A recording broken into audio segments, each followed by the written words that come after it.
Okay, so you're here to like really get into it, right? And learn something. Yeah, We all are. absolutely. Let's do a deep dive today on this really interesting story about the Prophet Salih. Okay, Peace be upon him and his people, Thamud. sounds good. We're going to be using this YouTube transcript from Dr. Othman Alchemies. Okay. And this transcript is really cool because it's based on like Islamic tradition and Quranic interpretations. Yeah, definitely. And so, our goal is to not just like tell the story. We want to like figure out what Salih's message was and what Thamud's response to that message was, and like the big lessons from this story, right? Like, what can we learn from this? I think that's important, right? Like, what can we take away from this? Yeah, exactly. Especially, for our own lives today. Yeah, exactly. Like the challenges we face. Okay, so like, who are these people, Thamud? Yeah, so they're known as the second Ad, Okay. and they were an Arab people descended from Sam, the son of Noah, Okay. and they lived in this area called Al-Hijr, which is between Hijaz and Tabuk. So basically near modern-day Medina. Okay, got it. And Saul actually reminded them that they came after the people of Ayan, Right. who were another civilization that also faced divine reckoning. Right. Yeah. Okay. So there's this place, Madain Saleh, which is like famously associated with this story. Right.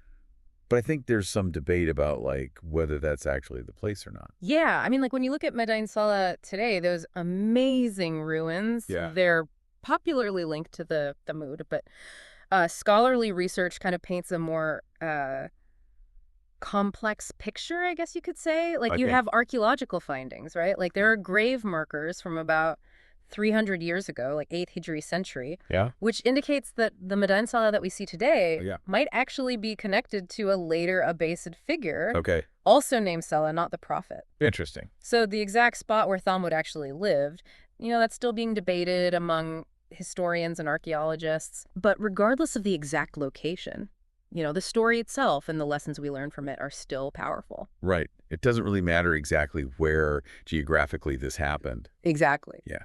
Okay. So Thamud, they were doing pretty well, right? Yeah, they were thriving. I mean, they had livestock, fertile lands, and they were generally prosperous. Right. But it sounds like they weren't super grateful for all this. Yeah, and the Quran describes how they reacted to these blessings as like denial. Instead of acknowledging the source of their prosperity, Oh, yeah. they turned away. It's interesting how like abundance can sometimes lead to people forgetting like where it came from. Yeah, absolutely. It's Yeah. like a sense of entitlement, Yeah. almost like they deserved it. Yeah. And then when life is good, it's easy to kind of forget about God, right? Yeah, Yeah. exactly. You don't feel the need Yeah. as much. Yeah. So that's kind of the context for Prophet Salih coming to them, right? Yeah, absolutely. So his message was basically the same as all the prophets. Hmm. The absolute oneness of God, Right. the call to worship him alone. It's important to remember that these prophets weren't like trying to get rich or powerful or anything. Oh, yeah, for sure. I mean, their motivation was pure. They wanted to guide their people to truth Right. and connect them with the divine. Yeah. Okay. So how did Salih start his message with Thamud? Well, he reminded them of like the basics, Of God course. created them, God established them on earth, Right. gave them a place to thrive, and he uses this phrase in the Quran, soon you and you're one, which is super interesting because it has a lot of layers of meaning. Yeah. What does that mean? So it implies not just living a long life, Okay. but also like being caretakers, developers of the land. Interesting. And you see that reflected in their accomplishments, their architecture. Yeah. They were known for like carving houses into mountains and stuff, right? Exactly. Like they were super skilled, and that was another sign of God's favor. Yeah. But then they kind of lost their way. Right. They had all these blessings, and still they strayed. So how did Thamud initially respond to Salih? I mean, did they just reject him right away? Well, not at first, actually. Okay. They seemed to respect him. They even said, "You were among us a man of hope before this." So they saw him as a good guy. Yeah, they recognized his integrity and his lineage. But then things changed. Yeah. Why do you think that was? Was it just because he told them to worship one God? That was a huge part of it, but I think there's more to it, Okay. Remember, they probably expected him to be a leader who would uphold their traditions, Yeah. but his call to monotheism challenged their existing beliefs, the worship of their ancestors, their whole social and religious order, and that kind of shift is scary, Yeah, for sure. It's like a threat to the way things are. Exactly, and people in power don't like that. That makes sense. We see that all the time. Right. New ideas, especially religious ideas, Right. they get a lot of pushback from the people in charge. Exactly. It's comfortable to stick with tradition the way your ancestors did things. Yeah, it's easier than changing. Right. And Thamud literally said that we found our fathers upon a way and we are following in their footsteps. Yeah, we hear that a lot even today, right? Oh, yeah, for sure. Okay, so they didn't just disagree with Salah, they like made fun of him.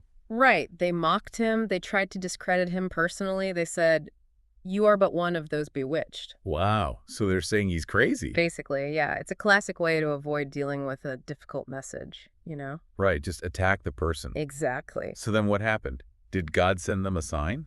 He did. God sent them the she-camel. Okay, so tell me about that miracle. Well, there are different narrations about it. Okay. Some accounts based on Bani Israel traditions, you know, stories from Jewish history. Right.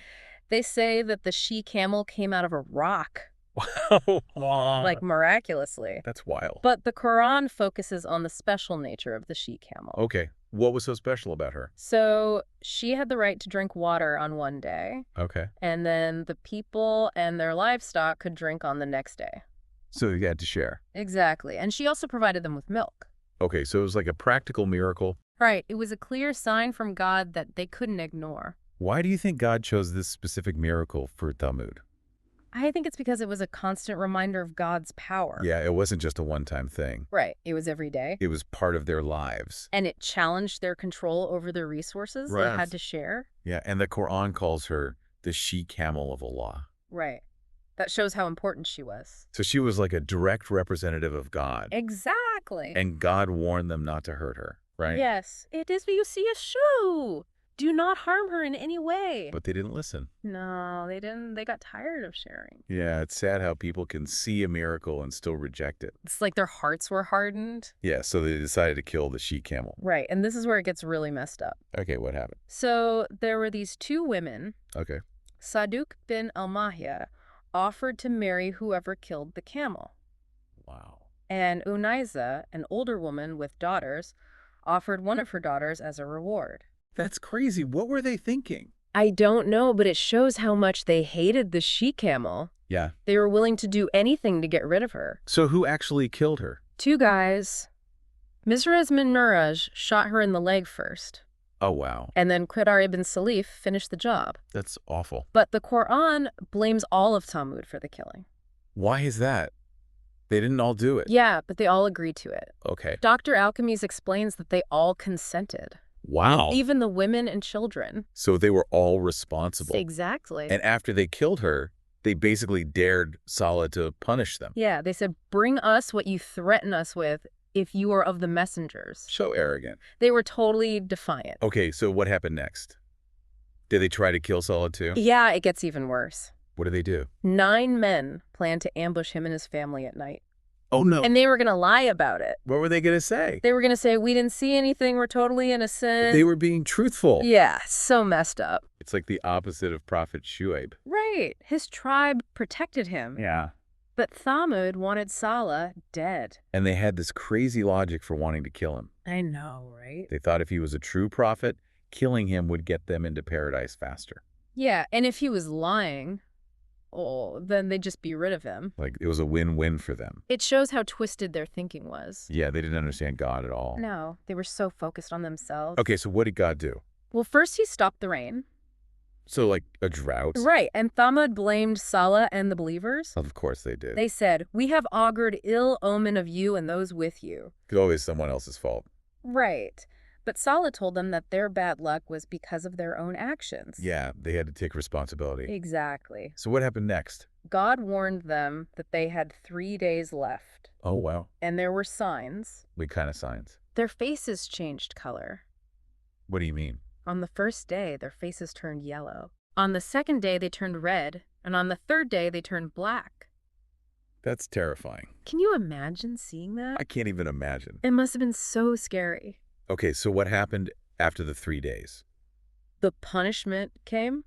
There was a massive cry from the sky. Oh, wow. And a huge earthquake. And it killed them all. Yes, they died instantly. The Quran uses so many different words to describe it. Right. There's Rajfa, which means trembling. Yeah. And Sayha, which is like a deafening cry. Wow. And Adhab, which means punishment. It sounds like it was intense. It was total destruction. And they were left in their homes. Yeah, just lying there lifeless. And the Quran compares their remains to the dry stubble of a fold. Yeah, like brittle and broken.